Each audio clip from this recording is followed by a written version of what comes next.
Nous sommes à moins de 2 heures du spectacle des moines Shaolin, c'est la tête d'affiche de ce festival. Mais les gens sont déjà présents depuis le milieu de la matinée pour participer à des stages de danse. Tout à l'heure, c'était le Costa Rica. Je vous laisse découvrir le reportage que nous avons tourné avec Pierre-Dominique Lepay et Raphaël Fischer. Classé parmi les pays les plus heureux du monde, on connaissait aussi le Costa Rica pour ses costumes traditionnels. On découvre en plus de cela qu'ils ont le rythme dans la peau. Et ce n'est pas pour déplaire aux festivaliers et festivalières venus en nombre.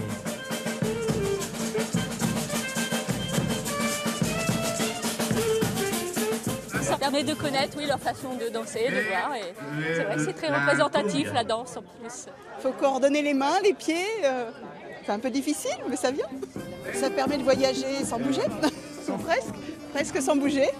C'est accessible, ouais, accessible, voilà. Et j'ai beaucoup de plaisir à danser avec des Costaricains. Durant cette tournée, on a vu de nombreux groupes de Français et ils sont incroyables. Et ici, dans ce type de présentation, c'est impressionnant de voir comment ils apprennent vite. C'est bon de danser avec vous.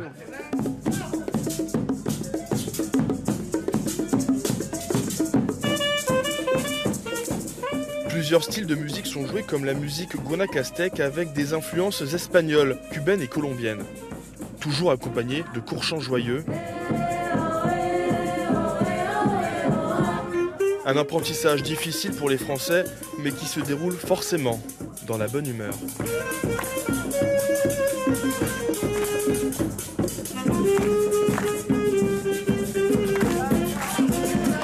Je suis à présent avec Anaïs et Mehdi. Vous avez tous les deux 23 et 21 ans.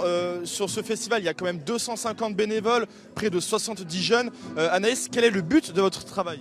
Alors le but, c'est de gérer tous ces jeunes avec les plannings, faire en sorte qu'il y ait beaucoup d'échanges, beaucoup de partage avec les groupes et qu'il y ait surtout une bonne ambiance.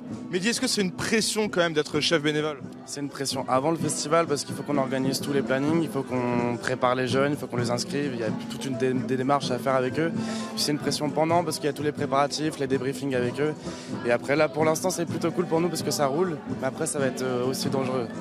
Vous êtes jeunes tous les deux, hein. L'été, quand on est jeune, on a plutôt envie de faire des jobs pour gagner un petit peu d'argent. Qu'est-ce qui vous motive dans le fait de faire du bénévolat ?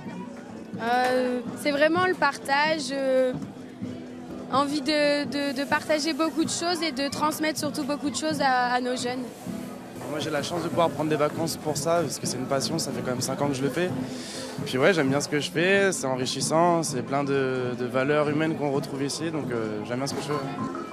Et venez, c'est génial.